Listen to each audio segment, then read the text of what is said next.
Ok. A ver. Denme un segundito que configuro. Hola, ¿cómo andan? Eh, Hola, profe, buen día.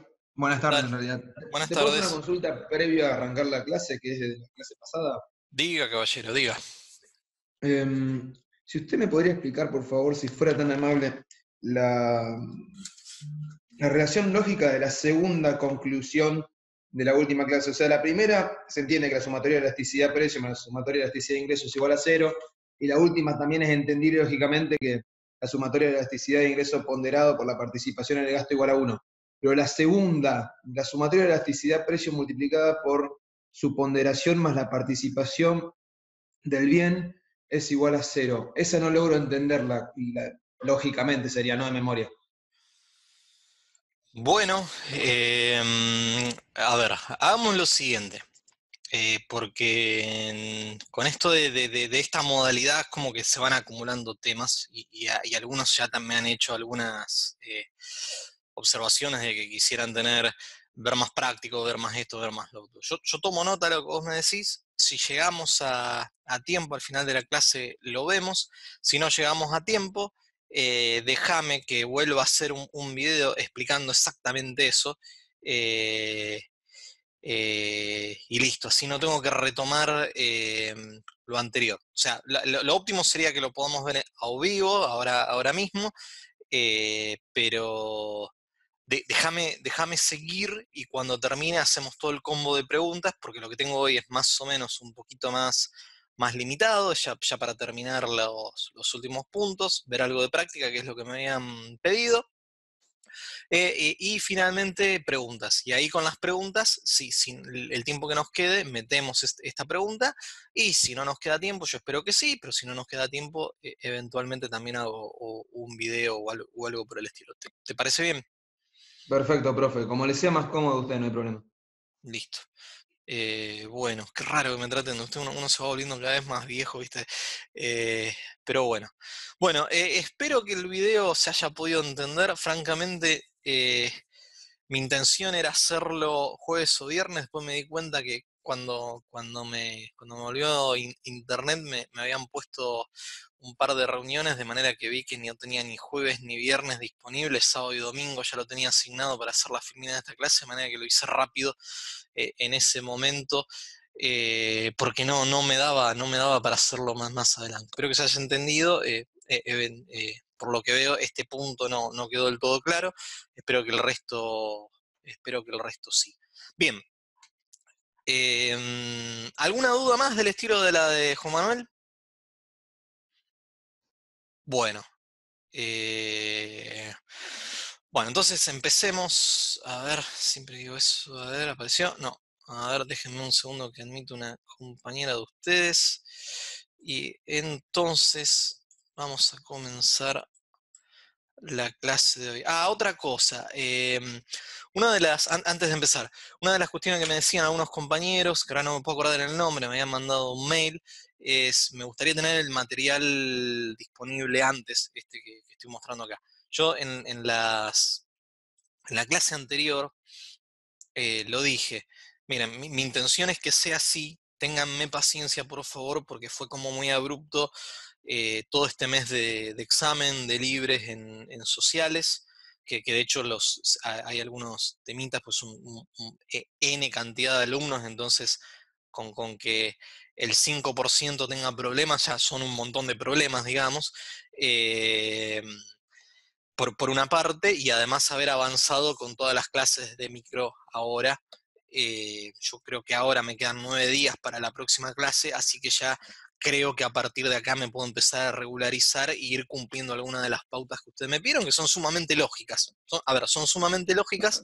eh, Les pido paciencia en ese aspecto, en que ha sido como demasiado, más el trabajo y etcétera, etcétera, de manera que no siempre llego muy con lo justo.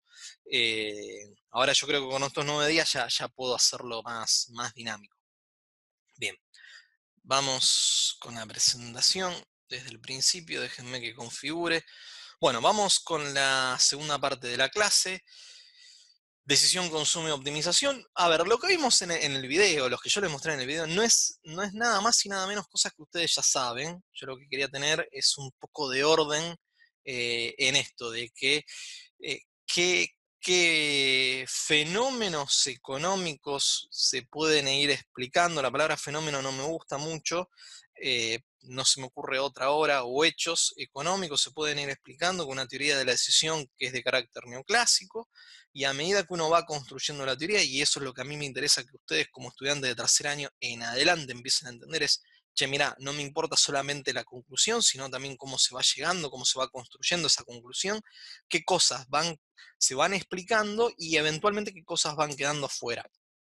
¿Sí? Entonces, en el video, o por decirlo de alguna forma, en la clase anterior, la construcción era pasar de un enfoque de preferencias, que son los que, déjenme que seleccione la pluma, los que estamos señalando aquí adelante, de un enfoque de,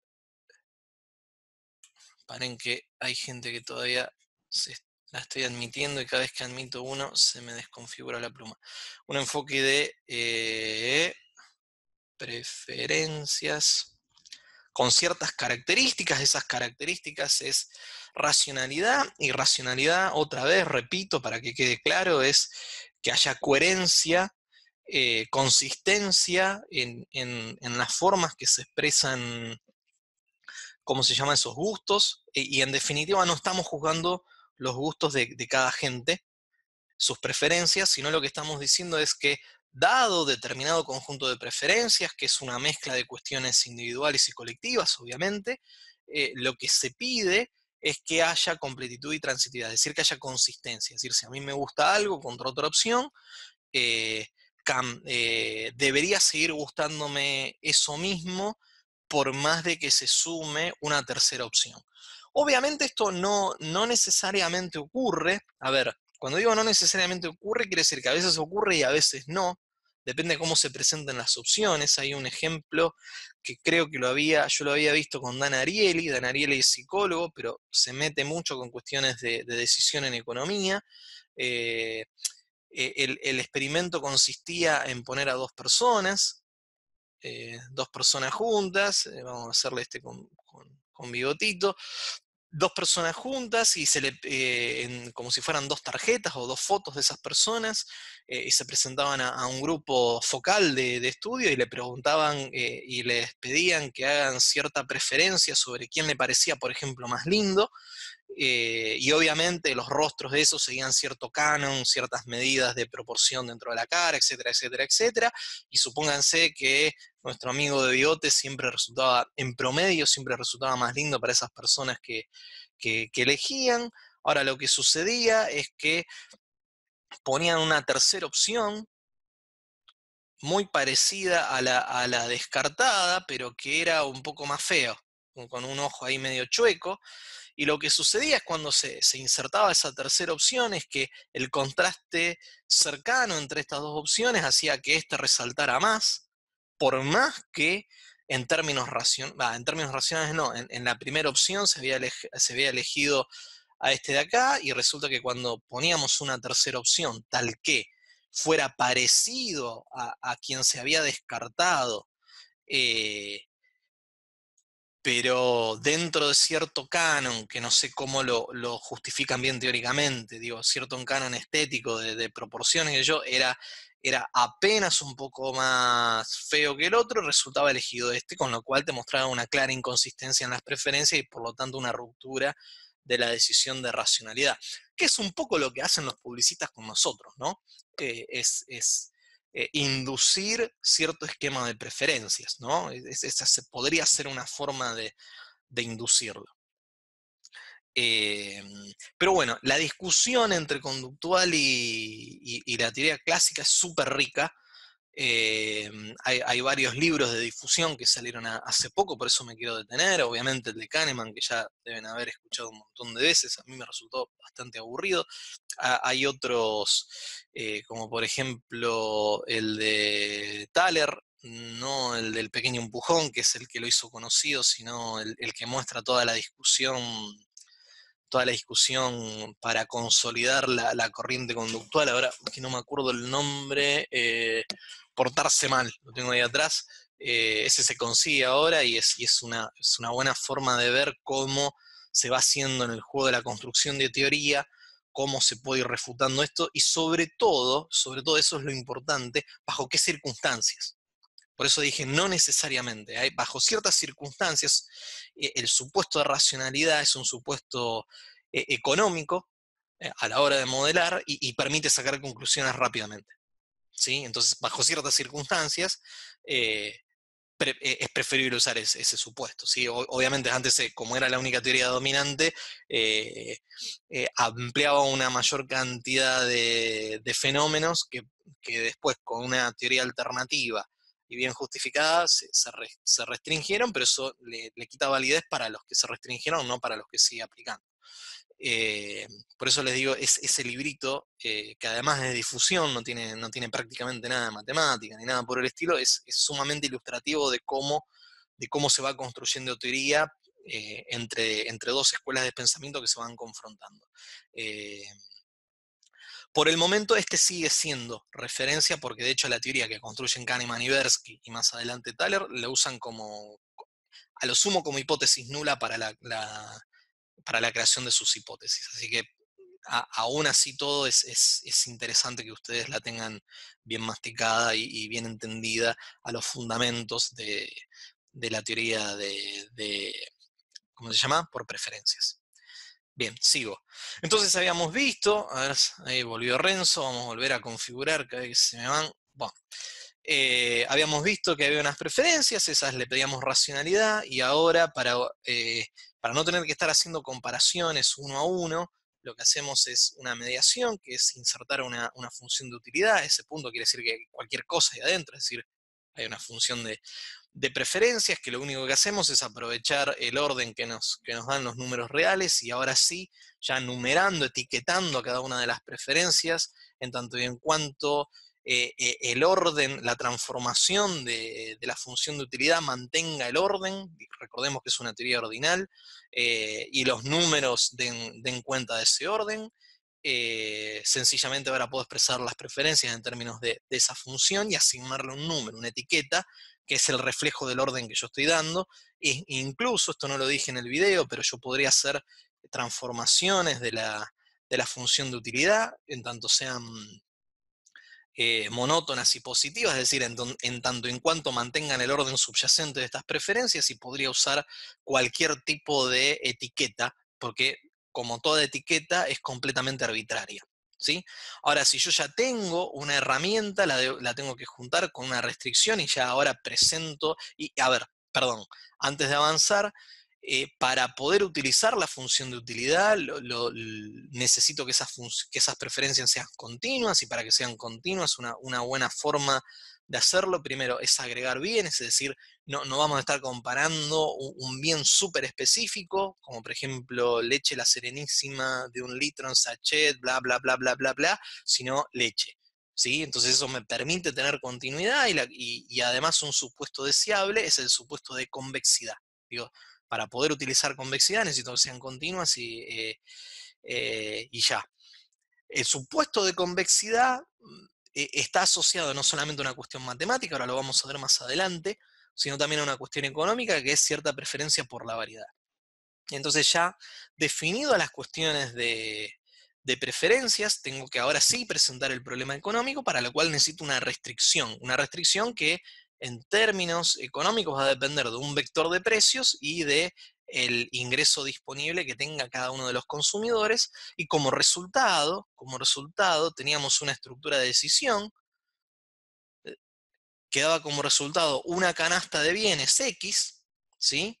En donde dentro de esa canasta teníamos el XK, el XL o cualquier tipo de bien, digo, pero acá lo que tenemos es una canasta de bienes X, y las propiedades de esa canasta de bienes X, otros supuestos deseables, son que sean homogéneas de grado cero, eso en términos matemáticos. En términos económicos es que no exista ilusión monetaria, y que además se cumpla el supuesto balraciano, que es un poco lo que ya habíamos visto en implícitamente se había visto en la clase de equilibrio general, es decir, que el mercado se agote, ¿sí? Incluso si hay una parte de W que esta persona no consume, eso podría ser ahorro, y ese ahorro obviamente tiene su correspondiente precio. Por lo demás, una vez que entendimos esto, podemos empezar a hacer clasificaciones, solamente ahora derivando por una de las variables, estoy acá abajo, ¿sí? Solamente derivando por una de las variables, tengo, variando por ingreso, tengo mi curva de Engel, y sumando algún que otro factor, ya puedo llegar rápidamente a definiciones de elasticidad, algo que ya vieron con Agustina, digo, en la clase que vieron con Agustina, vieron todas las definiciones de elasticidad, y lo mismo acá, si hago variaciones teniendo en cuenta el precio, puedo tener mis definiciones de elasticidad cruzada o elasticidad directa. Digo, recuerden que L y K, como no estoy, ¿cómo se llama?, haciendo ningún supuesto sobre L y K también pueden ser igual, con lo cual acá tengo todas las relaciones precio cruzada y la directa, ¿sí? Y lo último que vimos, que era lo que me preguntaba Juan Manuel, son algunas relaciones, que eso no lo vieron con Agustina, pero algunas relaciones que se derivan, y eso por eso yo lo pongo ahí y me interesa que ustedes lo sepan, que se derivan de las relaciones de homogeneidad de grado cero y de Walras, ¿sí? Es decir, no es que aparecen de una galera, sino que estas relaciones van a ser necesarias para poder establecer estas relaciones, eh, ya sea con esta notación, que es una notación un poco más matricial, y esta notación que no es matricial, sino que es la que ustedes están más acostumbrados, es necesario entender que existen estos supuestos, que se está haciendo un supuesto sobre las características, es decir, que no existe ilusión monetaria, que se cumple Walras, y que si puedo suponer eso, entonces puedo establecer estas tres relaciones que vamos a ver acá. Más adelante, cuando ustedes vean a Slasky, es decir, en la clase siguiente, van a ir sumando, perdón, no en la clase siguiente, sino en la próxima, cuando vean con Agustina Slasky en elasticidades, van a ir sumando un repositorio de fórmulas en donde pasas toda elasticidad. Y pasar toda elasticidad a ver, es mucho más fácil para cómputo, digo, que tener variables, digo, porque las elasticidades de ser números es mucho más fácil de computarlas, digo, por eso es que en algún punto la micro termina concluyendo en elasticidades, porque a la hora después de hacer estimaciones o algo por el estilo, siempre es más fácil hacerlo en elasticidades. Por las propiedades estadísticas, usted todavía no vieron en econometría, pero hay ciertas propiedades que te permiten hacer estimaciones más fácil por ahí. Bien, y esto es un resumen de lo que vimos en la clase pasada. Ahora, unamos un poco los puntos con la clase de equilibrio general. Yo les había dicho, che, mira, en la clase de equilibrio general no nos vamos a profundizar mucho en los supuestos, pero si trasladamos lo que habíamos visto en la primera clase, digo, lo que estamos viendo acá es el dibujo de una curva ¿cómo se llama? De una curva de una familia de utilidad, y lo que vemos son esas propiedades ya aplicadas con la terminología que vimos en la clase anterior, ¿sí? Y eso era en un equilibrio, en una situación de intercambio puro. Acá no se realiza todavía el intercambio puro, porque en un intercambio puro no hay sistema de precios, por lo menos no de forma explícita cuando mercado. Por lo tanto, el intercambio se tiene que dar con una suerte de trueque, es decir, si esta es la función de consumo, suponga, del agente A, entonces se necesita un agente B o C o D sobre la cual él pueda trocar los bienes que tiene, sobre la dotación de bienes que tiene, bajo los supuestos que estamos viendo. En este caso, claramente, esta función es convexa. Y no habíamos visto bien la justificación de convexidad, que sí la vimos en la clase anterior. Cuando sumamos mercado, lo que tenemos ¿Te puedo son... hacer una consulta? Sí, Disculpa que te interrumpa. En la diapositiva de atrás, la anterior. sí, déjame que baje el volumen porque me hablaste y estaba tan concentrado que hasta me asusté. Así que dame un segundo. Perdón, disculpe, No, disculpe, Germán. no hay problema, no hay problema. Dale. ¿El diferencial puede ser que tenga un typo? El diferencial puede ser que sea un typo. A ver, voy a recorrer con el El mouse de- y decime dónde. en en el segundo término. ¿Acá? No, no, arriba, o sea, al ¿Acá? principio. ¿Acá? Ahí, cuando derivas o sea, con respecto a acá, de XK. No sería diferencial de U, o sea, la derivada Sí, de U acá lo veo. sobre Sí, la sí, sí. derivada de K por, Sí, sí, sí, sí, sí. Sí, solamente porque estaba copiando y medio se me perdió. sí, perdón por los typos. Es uno copia y pega rápido y No sé si les pasa cuando, viste, cuando haces un resumen o lees muchas veces algo que en tu cabeza existe, pero en el resultado, y no lo ves, directamente no lo ves. Ese es el problema. Gracias por la observación, lo corrijo antes de subirlo, ¿sí? No, Eh, de nada, disculpa por la interrupción, Germán. no, no, no, no, no, no pidan disculpa por eso. Al contrario.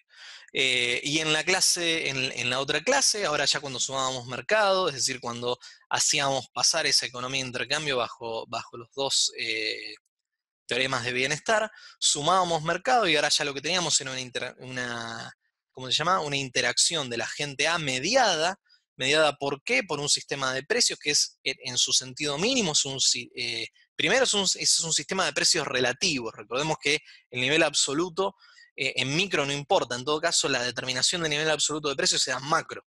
¿Sí? Porque los temas de inflación se ven en macro, digo. La preocupación por el nivel absoluto de precios es más una cuestión de carácter macro. En carácter micro, a lo que a nosotros nos interesa es el sistema de precios relativo, es decir, cómo un sistema de información, es decir, que en realidad son tasas entre precios, nos brindan implícitamente la tasa de intercambio que se van a dar, en este caso, entre el bien XL y el bien XK, y por lo tanto nos indica su valor, su escasez relativa. ¿Sí? Entonces, además del cambio de tipología de la clase anterior, es decir, de reemplazar I por XK, básicamente el punto de equilibrio era ya sí cuando se cruza cierta restricción presupuestaria con una curva de indiferencia, lo que tenemos es una canasta de bienes, en este caso de dos bienes que son XL y XK, pero no lo dejemos restringido solamente a dos bienes, y por lo tanto ya podíamos obtener nuestra relación marginal de sustitución. ¿Sí? Entonces, con eso más o menos, los supuestos que ustedes vieron en la clase anterior eh, aplican a lo que habíamos visto en la clase de equilibrio general, tanto para intercambio puro, para con intercambio ya pasado por los dos teoremas de bienestar general. ¿Sí? Entonces, lo que nos quedaba por resolver es qué condiciones tiene que cumplir este punto que consideramos de óptimo, eh, para ser considerado un mínimo y un máximo y además ser una solución única para el modelo que estamos estimando. Cosa que ustedes ya vieron. ¿Sí? Ustedes ya vienen viendo hace rato, pero me pasa, por eso ustedes me van a ir marcando el tiempo, si acelero o si lo paso rápido, nos pasa que muchas veces todos saben determinar las condiciones de primer orden y mecánicamente, porque francamente, a ver, no estoy... eh, uno mecánicamente hace rápido esto, digo, rápidamente porque ya sabe cómo armar un lagrangiano, arma esto, pero el problema viene con las condiciones de segundo orden y con algunas definiciones que tienen que ver con la idea de concavidad, convexidad y sobre todo los cuasi cóncavos y los cuasi convexos y cómo entran y cómo salen en cada una de los modelos. Y eso me da la impresión, digo, por eso ustedes me marcan el ritmo, si son un grupo que vienen mejor en la parte matemática, lo hacemos rápido y vemos algo de práctica y preguntas, y si no, vamos viendo un poquito más despacio. ¿Sí? Ustedes me van a ir marcando el ritmo, así que vamos a hacer un breve repaso matemático para llegar a las condiciones de segundo orden. Y lo que hice yo, denme un segundito de tomo agua. Ahí va. Lo que hice yo básicamente es ir agarrando las definiciones con una variable, con dos variables y con n variables, e ir viendo cómo se va modificando cada una de estas definiciones de concavidad, convexidad y los cuasi para llegar finalmente al problema de optimización restringida, es decir, que en términos matemáticos es un problema de optimización restringida y en términos económicos es un problema de minimización o maximización sujeto a una restricción presupuestaria. ¿Sí? Entonces, el recorrido que vamos a hacer es ese y el ritmo me lo marcan ustedes. ¿Sí? Entonces, a ver, no voy a hacer demostraciones porque eso le corresponde a la cátedra de matemática. En todo caso, yo lo que voy a hacer es sumar un poco de lenguaje e ir aclarando algunas cuestiones. Conjunto convexo ya lo vimos en la clase anterior, pero básicamente la idea rápido, no voy a leer las definiciones porque están ahí para que ustedes las lean más adelante, pero la idea sencilla es que Un conjunto convexo tiene que ser uno tal que si yo tomo cualquier punto arbitrario dentro de ese conjunto, la combinación lineal entre esos dos puntos que yo estoy tomando sea otro punto, en este caso x barra, que va a estar dentro del conjunto. ¿Sí? Esa sería la definición básica que yo estoy tomando. Y lo que lo hace estricto y lo que lo hace no estricto es, de nuevo, que es el gran problema eh, de toda teoría, es uno de los grandes problemas de toda teoría matemática, es el problema del límite, digo, porque desde el momento que yo trazo un punto o trazo la diferencia entre dos puntos, por más, por más que la diferencia entre esos dos puntos sea muy pequeña, por más que sea muy pequeña, siempre entre dos puntos va a haber infinitos puntos intermedios, ¿sí? Entonces, uno de los grandes problemas, por eso siempre está la definición si es estricto, si es convexo, lo mismo que veíamos con la diferencia entre un orden débil de la preferencia no estricta y la preferencia estricta, cuando habíamos opciones en la clase anterior, siempre nos estamos remitiendo al problema del límite. ¿Sí? De qué queda incluido dentro de una parte y qué queda incluido dentro de la otra, ¿sí? Entonces, convexo es cuando incluye el límite, por eso ahí está pintado más oscuro, y estrictamente convexo es cuando el límite no está incluido, ¿sí? Pero siempre fíjense que estamos trabajando en combinaciones lineales entre dos puntos, dentro del conjunto de puntos de elección, que tienen que estar forzosamente también dentro del conjunto que estamos tomando de referencia, ¿sí? Entonces esa es la primera definición mínima, que es entre conjunto. A ver, quiero remarcar esto porque hay diferencias de terminología entre lo que es conjunto de lo que es función, ¿sí? Conjunto nos está haciendo referencia a X mayúscula en términos de la clase anterior, es decir, al conjunto de elecciones sobre los cuales estos agentes van a tomar decisiones, en este caso de consumo, ¿sí? Y otra cosa muy distinta es, ¿cómo se llama? Una función convexa o cóncava, ¿sí? Entonces, ahora sí veamos la diferencia entre una función que es cóncava y una que es convexa. Fíjense que de nuevo el artilugio es bastante parecido, por eso también tienen el mismo nombre, nada más que ahora cambia, estamos hablando de funciones, y de nuevo lo que estamos diciendo es que ahora si tengo una función y tomo cualquiera dos puntos de esa función, cualquier combinación lineal que haga entre esos dos puntos para que sea cóncava, tiene que estar por debajo del punto proyectado sobre la misma función, ¿sí? Fíjense, quiere decir que el punto proyectado sobre la misma función que x barra va a ser mayor que en este caso, porque elegí x barra, digo, va a ser mayor que la combinación lineal de esos dos puntos, y si es convexa, viceversa, ¿sí? Entonces recordemos que la idea de convexidad, esto es en términos matemáticos, para la función nos remitía a la preferencia por mayor variedad de bienes consumidos, pero en términos matemáticos hace referencia a esto, es decir, de que así como cóncavo, la combinación lineal va a estar siempre por debajo del valor de la función proyectada para el punto que hicimos la combinación lineal. En la convexidad lo que va a hacer se invierte la lógica, por lo tanto, eh, la, el valor de la función para el punto proyectado va a estar siempre por debajo de la combinación lineal de esos dos puntos, ¿sí? Entonces, insisto, diferencias. Una cosa es estar hablando de conjunto y otra cosa es estar hablando de función, ¿sí? Vamos a ver cómo funciona más adelante para la determinación de las condiciones de segundo orden. Sigo. Y acá esto es importante porque siempre es, ¿cómo se llama? Materia de confusión. ¿Qué significa? Paren que Sebastián se me volvió a meter dentro. Déjenme que vuelva a configurar. Ahí está. ¿Qué significa cuasicóncavo? ¿Sí? Recuerden, ahí me tiró el reloj de 10 minutos. Cuando se cortan, inmediatamente se corta, cuentan 10 minutos y nos volvemos a conectar, ¿sí? Lo repito siempre por las dudas.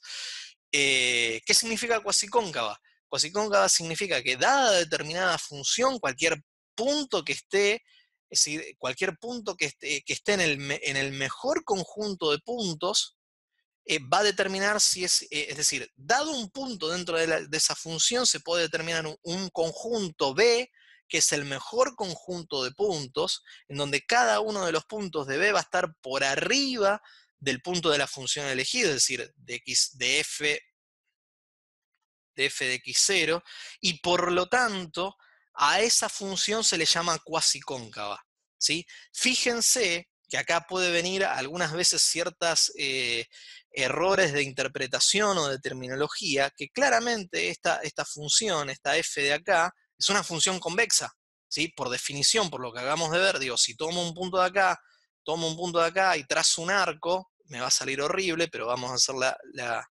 supónganse que eso fuera una recta, cualquier punto del arco está por arriba del punto proyectado en la función, ¿sí? Entonces, por definición, f es una función convexa, ¿sí? Pero al mismo tiempo es cuasicóncava, ¿ok?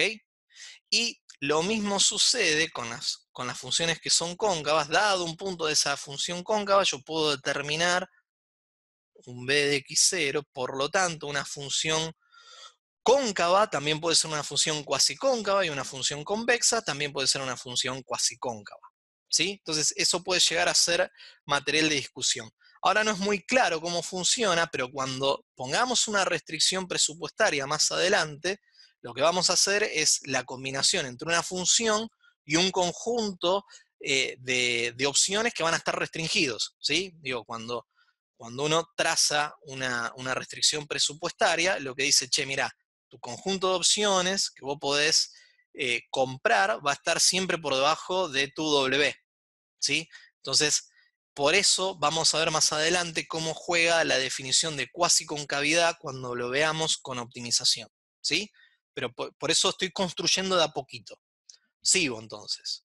¿Vamos bien hasta acá? Estoy diciendo cosas que ya saben. A ver, voy a dejar de compartir un segundito. Estoy diciendo cosas que ustedes ya saben. Eh, ¿Sirve esto que estamos haciendo o les estoy haciendo perder el tiempo? Acá María Belén me Profe, dice sí, dale. a mí, sí, no, a mí me sirve, la verdad que es súper claro y viene bien repasarlo. Ok, ok, listo. Entonces sigo.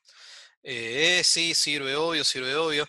No, digo, capaz que no es obvio, digo, esto ya a veces lo que les digo, a veces la lectura que uno hace de estos temas no es a lo mejor un nuevo tema, sino lo que hace es una lectura eh, como circular hasta que das con mayor profundidad, ¿sí? Acá me dice Juan Manuel, nosotros suponíamos la cosa y no chequeábamos la condición de segundo orden.